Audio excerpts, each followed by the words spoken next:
Hey, I'm Ryan Reynolds. Recently, I asked Mint Mobile's legal team if big wireless companies are allowed to raise prices due to inflation. They said yes. And then when I asked if raising prices technically violates those onerous two-year contracts, they said, "What the f*** are you talking about, you insane Hollywood ass?" So to recap, we're cutting the price of Mint Unlimited from $30 a month to just $15 a month. Give it a try at mintmobile.com/switch. $45 upfront payment equivalent to $15 per month. New customers on first 3-month plan only. Taxes and fees extra. Speed slower above 40 gigabytes. See details. The wrongs we must right. The fights we must win. The future we must secure together for our nation. This is what's in front of us. This determines what's next for all of us. We are Marines. We were made for this. Today's best and favorites of 2024 is an episode with Montell Allen, now the defensive coordinator at Montana Tech, where he helped the Miners to a number 8 NAIA finish and a 9-3 record. I met Coach Allen at the airport on the way back from AFCA in 2024, and I was impressed with his approach to the game and enjoyed the conversation, which led to this episode on Coach and Coordinator. We dig into some topics here, which he shares the details on, starting with P&10. Let's listen to our episode with Coach Montell Allen, defensive coordinator at Montana Tech.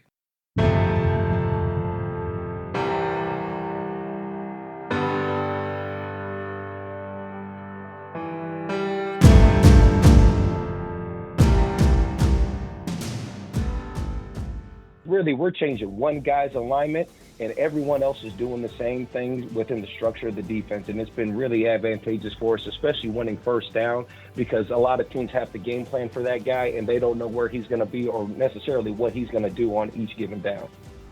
Today's episode is about winning first down on defense, and we're joined by Montell Allen, the defensive coordinator at the University of Chicago. He joined head coach Todd Gilchrist junior staff in February of 2023, and the Maroons are off to a solid start in Coach Gilchrist's tenure. We dig into a number of ideas, from creating a multiple system while remaining simple so players can execute, training hybrid players, and keys to growing in the coaching profession. Be sure to stay tuned to our winning edge takeaways and ideas for implementation following the interview. Build a routine with Ollie that supports your wellness needs, like getting your daily vitamins and minerals with Ollie's multi-gummies, or keeping your mood upbeat with all the vitamin D in Hello Happy. Give your gut health some support with probiotics, and wake up feeling refreshed after taking Ollie Sleep. Do wellness on your terms. Find Ollie at a Walmart or Target near you, or at ollie.com. These statements have not been evaluated by the Food and Drug Administration. This product is not intended to diagnose, treat, cure, or prevent any disease. Today, we're going to talk about winning first down and how to do that from a 3 and 4 down system, pairing those together efficiently. And joining me to talk about those things is the defensive coordinator at the University of Chicago, Montell Allen. Coach, great to have you here on the podcast. Hey, Coach, I really appreciate you taking time. I'm an avid listener. I'm really excited to talk some ball and give back to the community. Definitely appreciate you being here. You always meet people, even going to AFCA. I can't tell you how many people I've met, waiting for a flight or on a plane. You were one of those guys we got to talking right before our flight to Nashville here, going to AFCA. So it's great to be able to connect there in person, and certainly am looking forward to the things we're going to discuss here today. And as I mentioned, we're going to talk about winning first down, P&10. And you guys were 12th in the nation. There's a lot of things that go into that. I know from having been on the other side of the ball, it is probably an area that gets game planned just as much or maybe even more than your third down and red zone type of things. It's very important. You look at the analytics and statistics, it's very important to win that first down, especially when it's P&10. Absolutely, Coach. I mean, for us, we take pride in winning first down. It's a big thing and something that I think in our game gets not, sold enough and not enough promotion in terms of winning first down. Everyone in our game, wants to start fast. and that's kind of been the model, especially from the offensive model. But we're doing the same thing defensively. Our kind of philosophy is we're not going to defend anything. We're going to attack, and we're going to put the pressure on the offense. So what we have been able to do is do a lot of different things from a 3 and 4 down system to put us in an advantageous position to throw off what a lot of offensive coordinators do from their opener's perspective. When looking at any situation and looking at what you're trying to accomplish on offense, I remember hearing Jim Tressel use an old business quote, you get what you manage, right? You get what you focused on. And so yes, sir. There's so many things we can focus on, so many things we can tell our players, but if you tell them too much, all of those things lose meaning. So for you guys, how does that message come across about the importance of especially P and 10 in winning that situation? What are the things that you guys are sharing with your players right up front to create that philosophy, that belief, that mindset of we're going to get out on the field and win this first down? I really think it stems from how we structure practice and how we've done it since camp. What we do here at the University of Chicago is that we start every practice with what we call a high five period. And that is a multitude of things, whether it's P and 10 first down, whether it's the tempo period. We like to put our guys in those situations to where we got to start practice fast. And that's kind of a situational thing that's kind of ingrained in our guys from the jump. When we talk about, the game planning perspective, us as a coaching staff do a really good job of making sure that we know what we're going to see. We look at everything that our other offenses are doing from a first down perspective and through a drive sequencing perspective. And we give our guys a nice cheat sheet, kind of spark no game plan from what to expect. But one thing that we really like to do, Coach, is really allow our guys to play fast and overcome coaching. So we want to give our guys the rules in the situations at hand so that our guys can play fast and understand what they're doing in each given situation. And I think how we structure practice from doing these high five periods, from doing these tempo periods and starting fast and doing things fast right out of the gate and not waiting, for Indy per se, I think that's really paid dividends to us and understanding how to come right out of the box, roll the ball out there and be prepared for any situation at hand. From the offensive perspective, when we're putting together a game plan and looking at things, the more you can fill up that 8 box that I'm looking at and drawing up for my players in the game plan, the more difficult it becomes for us. We got to account for a lot of things. That's right. I think this game is all about what can you do to make it so simple for your guys but complex for the other team. And that really applies to any phase of the game. And I know that's something you look at and you're able to do with your ability to move from a 3 down to a 4 down type of system. Yes, sir. And I kind of adopted this and stole this, if you will, like we all say we do in this profession from studying Jim Knowles and what he's done with kind of that little rush outside backer in the floating 3 technique. So for us, we kind of do a similar deal to where we have a stand-up outside boundary end that we move around and put guys in a bind that allows him to know where he's going, but it gives, the Mike ID points and throws guys off from an offensive perspective. So that's been a really advantageous position for us. It's a really fun position that a lot of guys in our defense have had a lot of production. We've had some all-conference guys that play that position for us. And for us, it allows us to have that guy do a lot of similar skill set things, but be in a different position, whether we align him to the field in the 9 technique, whether we bubble him off as a bubbled off 3 technique, whether we put him to the boundary, whether we stack him as what the offense would deem as the Mike linebacker, the middle of the 3. We put that guy in different positions so they don't know where he's going and they don't know how to ID him, whether he's blitzing or if we drop that guy into coverage. So we kind of like to think of this phrase as multiplicity through simplicity, to where it's really we're changing one guy's alignment and everyone else is doing the same thing within the structure of the defense. And it's been really advantageous for us, especially winning first down, because a lot of teams have to game plan for that guy and they don't know where he's going to be or necessarily what he's going to do on each given down. Jim Knowles spoke about those things. He did a clinic talk. He was at Oklahoma State at the time, at Lawrence First and Goal. Yes, sir. He called it playing offense on defense. And it was really built around this idea of what you said, that what he calls the Leo position, right? How he uses that Leo position to his advantage and really creates some place for him, makes that guy a playmaker in the defense. So, 1, my first question is, what do you call that guy in your defense? And 2, physically, athletically, what are the attributes you look for in that type of player? So for us, we call that guy the rush backer, the rush outside backer. And from an attribute perspective, we look to have about a 6'2", 225, 230-pound kid here at the Division III level that is strong enough to play the point of attack and take on an offensive tackle consistently, but athletic enough to do your basic hook drop 10 to 12 on the hash, as well as expanding to the flat. And we expect that guy to be able to carry tight ends on split flow. So that guy's got a lot of different skill sets that we look for. The biggest thing that guy's got to be able to do is primarily he's got to be able to rush the passer. That's the first skill set that guy's got to be able to entail, because that's the first thing that we're going to ask that guy to do when we stem into a 9 technique to the boundary and we isolate him on that blind side. That guy, first and foremost, has to have the ability to be able to rush the passer and have a couple signature moves to go to. From there, that kid's also got to have some savvy to him and be able to understand, route concepts and be able to understand what's coming with when he has to drop in the hook and what has to do when he has to drop to the flat and what he has to carry. So that guy, specifically, we have his own coach. So a lot of guys have a D-line guy, linebacker guy. That position in and of itself has its own coach. My man, Coach McLean. He came over to us from Hillsborough High School down in Tampa, and he helped me out immensely being able to take over that group and do a phenomenal job with those guys. So it's a very, specific position with a lot of different skill sets involved.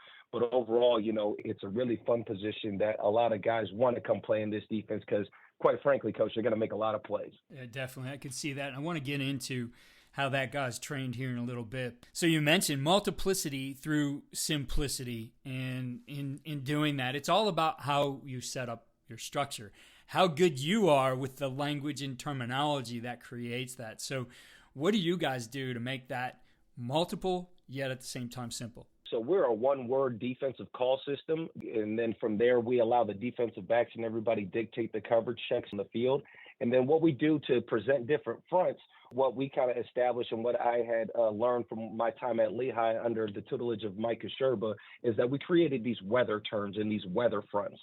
And what it is it's another one-word call to represent certain things. So, for instance, let's say storm, that would be stack for us. That means that we're going to give a 3-3 stack presentation to the offense. However, we're going to know exactly where that rush outside backer is going to have to be by the time the ball is snapped. A la if we go frost, that means rush across the center. And then we're going to do different ways in presenting to where we're going to put that guy across the center and put a bind to almost give a pseudo crossfire simulation pressure kind of picture to the offense. So how we do it is through a one-word call system, and then we tag different fronts to it. And all that really is telling is going to tell where that guy needs to end up post-snap. And it's going to give a lot of different presentations to the offense to where they're not going to know what that guy's doing. And there's going to be times to where he's not doing anything. Quite frankly, we're just having that guy there for smoke and mirrors, but it's a really awesome tool that we've been able to implement through a one-word call system that allows us to be simple and effective. And like I said at the beginning, let our players play fast and overcome coaching, because as we all know, we can have all the cool coaching points and all the cool sayings and all the cool things, right? But we're not out there having to, win the game on 3rd and long when the game's on the line. So I think for us, making things one-word calls and teaching our guys on the front end conceptually has paid a lot of dividends, as opposed to making these long, grandiose calls to try to tag everything in there. We like to let our guys have some autonomy out there and knowing what the parameters within the call, what they can do on any given down. From a multiplicity standpoint, how many fronts have you been able to create utilizing, as you said, you're going to use weather terms for your fronts. How many of those are in your playbook? In our playbook, we have 12. We were able to implement effectively 8 of them this past year. There was 4 that are kind of outlier ones that we didn't necessarily need, but we have at our disposal, and they all are under the guise of our base 4-2-5 structure, and they all work from the run fit perspective to where it's not going to change anything but one gap for one guy, and that's really going to be our rush backer.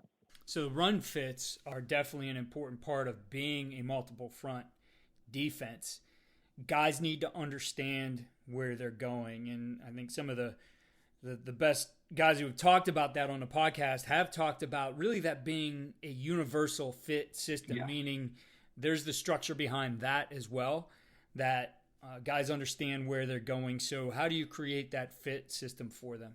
For us, so we operate out of what we call in our quarter system a bonus fit system. And what that is a lot of people in the profession know, in a too high, quarter system, you're always going to try to look to buy that bonus defender at the point of attack. So for us, we put the onus on our safeties to really understand based off the front that we are giving our rush backer to where they're going to end up within that weather front. So they're affected by it as well, but they just have to really understand where that guy's going to be and how that affects them. And I always like to put that on the safeties because they have time and distance to make it right.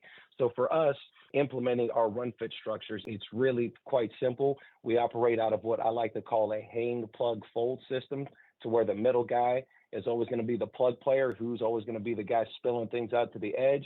The hang player is going to be that guy that's always going to be to the RPO side, and the fold player is always going to be opposite of where that flow is going and that gap is flowing to them. So overall, it's been a really effective system for us, and it's a really simple kind of way for our guys to understand where they got to be no matter what front structure that we give in any given call. You said you had 12 fronts. Yes. 8 of them that you were able to implement. When you look at advantages of those fronts, especially in terms of, what you're going to see, and we do see more and more teams getting into heavier personnel. 12 has become a big part of the game. We're seeing 21 come back Absolutely. to get into short yardage situations. You're seeing 32, 23 type of personnel with, multiple tight ends, multiple backs in the game.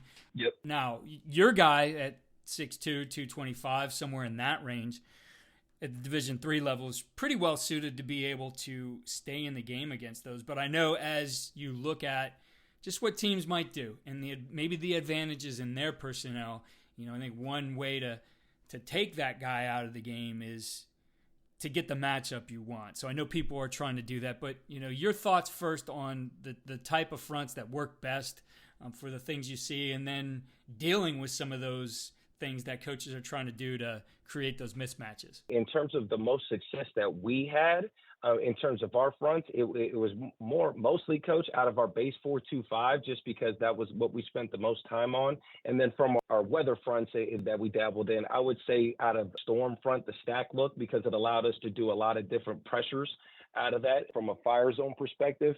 But when it comes to kind of a game planning and using heavier personnels, quite frankly, Coach, we match personnel with personnel. So that would be a time to where that type of guy, we would exchange him for a defensive end, hand of the dirt guy, if they wanted to go heavier 12 or 13 or 22 and what have you. And we faced that a couple of times this year, especially a couple of teams that wanted to run true triple option, true split veer, and a couple of teams that wanted to run true 12 and 13 personnel duo schemes. We would just exchange that guy out and do a true, 4 down, 5 shade, 3 and 5 technique, and have tight fronts and have our guy, have our field overhangs, kind of keep everything bottled in there. So from that perspective, Coach, we really are, kind of personnel driven as well. When teams want to, go ahead and put some heavier bodies in there, we're going to match that as well. And just looking at the advantages you feel of some of these different fronts, whether that be a 3 down, a tight front, the situations you look to use those in. What everybody's going to try to do as a base. This is where they like to start their attack. Yep. How do you kind of look just from a general perspective of what things work best and what gets into a game plan or not? Yeah, the first thing that I usually like to dabble in with my different front systems is looking at 3rd down and looking at heavy pass situations and looking at what protections are we seeing? What are they sliding? What's going to dictate their slide, whether it's back location, whether it's the center pointing it, whether it's the quarterback IDing it. We do a really deep dive study week to week as to what's going to determine the slide. And then we go through our 12 bank of different fronts and what's going to force, what's going to give us the best chance at man protection, what's going to get them to slide the way we want to for this pressure. So we do an extensive look each week to really determine what's going to determine their pass protection and how can we beat that. Because at the end of the day, in this game, the more that we can win 3rd down as well and be in an advantageous position in passing situations, that's what we're looking to do defensively, especially when, for us, we struggled at times in the back end. So we wanted to make sure that to take the heat off, we wanted to be able to have an effective measure to be able to get after that quarterback, to not put guys in that coverage bind to have to cover for 3+ seconds. So a big thing for us is really analyzing week to week what guys are doing protection-wise, and that really dictates which fronts we'll take into each given week. That's going to give us the most advantageous position in those critical situations. The having to cover for 3+ seconds is a big one. We see the best teams at any level right now, their quarterbacks are getting the ball out quick too, right? Yes. So there's that idea of what can we do to take away some of these passes that are going to come out in 2 to 2.5 seconds versus being able to create a coverage that forces a quarterback deeper into progression. And there's obviously different strategies that go along with that. So when you look at, usually you start with that guy. What does he do well? And what do we need to do to defend that? That's right. How do you start to figure out like the coverage packages you like to use and the different tools you're going to build into a game plan? Really, sometimes you got to account for both of those things. Absolutely, Coach. So the first thing that kind of my process that I like to go through is I'll watch the most recent game and I'll just watch the quarterback, watch his mannerisms, watch what he's doing, look to where he's looking at in X number of situations, and I'll sit there and I have a chart, a field zone chart, and what is he doing on X given times, and then I'll watch it through. The second time through, I'll start timing. How fast is he getting the ball off? Is it even going to be worth us pressuring? Are we even going to be able to get home? And that's the second thing I'll take into account. And then from there, knowing which situation I'm going to see, how fast he's getting the ball off, or is it going to be true drop back, or if he's moving the pocket, that's kind of how I'll build my bank alongside my D-line coach with how we're going to do this, how we're going to implement this, and what's our most effective way to get after them. And then circling the wagon from a coverage perspective, that's when I'll go kind of pair everything together to give us the best advantageous thing to be able to trap where we need to trap, or we need to, bracket a guy that's going to be a problem for us. So it all starts with the quarterback and kind of his tendencies, right? Because play callers are going to have their play calls, but a quarterback in and of itself is going to have his own tendencies as a player. He's going to have his guy that he's looking to go to, and he's going to have his certain plays or certain concepts where he's targeting a certain guy. And especially at our level, I think that those tendencies are a little more telling just from the sheer skill level per se, across the board from an offensive line, from them being able to protect and the schemes that we're able to see. I think overall, quarterbacks at this level and really every level are really going to have tells in terms of where they're trying to go with the football. And that's something that I do a big thing on studying to know formationally specifically where that guy's going with the ball. And then we structure our coverages around that. Getting back into your rush linebacker, I mentioned wanting to get into how he's trained. Obviously a guy with a multiple skill set, right? On the offensive side of the ball, we see more and more of those guys to be the tight ends, right? Kind of the same kind of body type that you talk about, athleticism that you talk about, right? Correct. That's, on the offensive side, people look to create some multiplicity with those guys. You're looking to do it with your rush linebacker.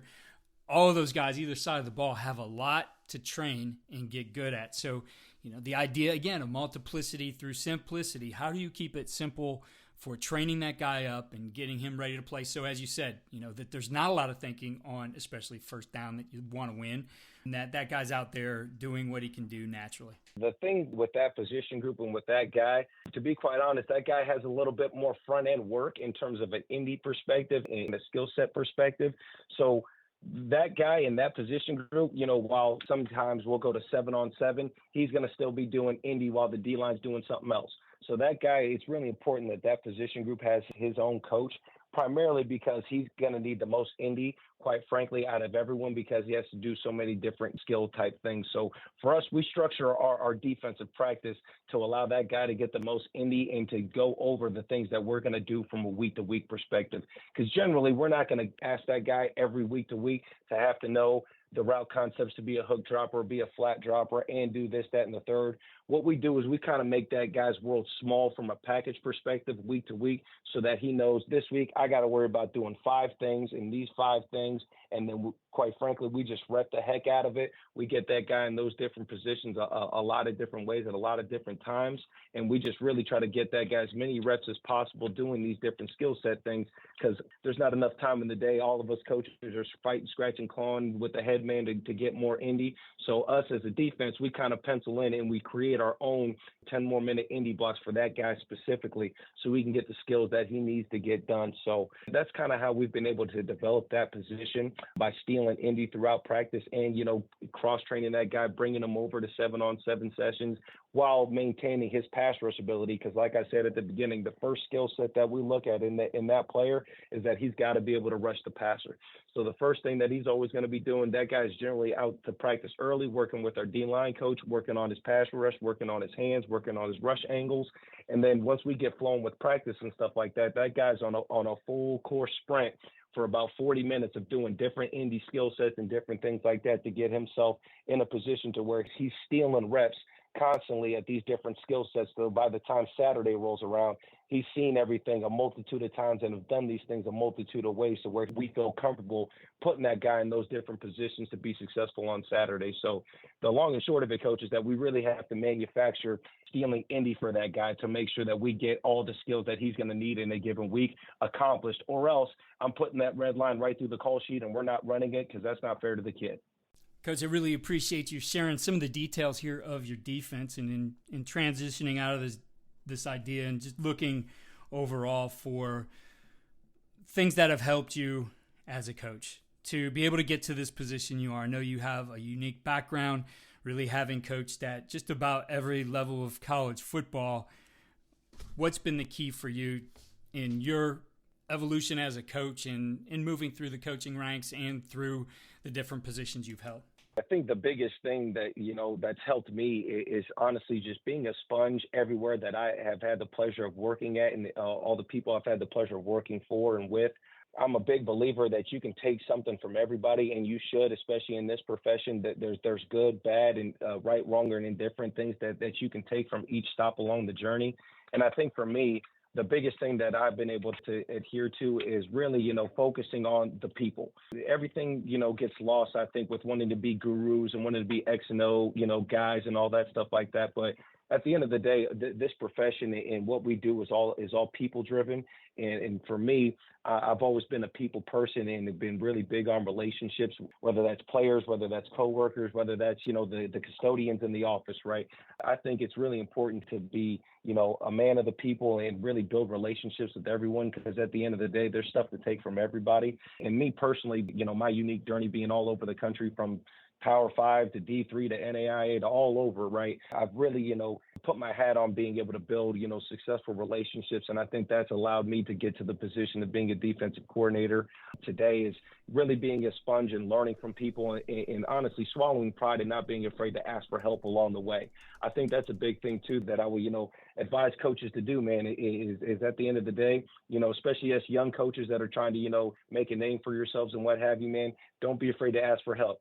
Shoot. Coach Saban, I'm sure, has asked for help a bunch of times. I'm sure Coach Belichick has asked for help a bunch of times. So I think for me, a big thing that's always helped me is not being afraid to ask for help and really reach out to resources and network as best you can. Because, again, this is a people's profession and it's all about relationships. And the more you can cultivate relationships, it's going to lead you to where you want to get to in this profession. And I truly believe that. Coach, I really appreciate you taking time and sharing some insight in the way that you do things.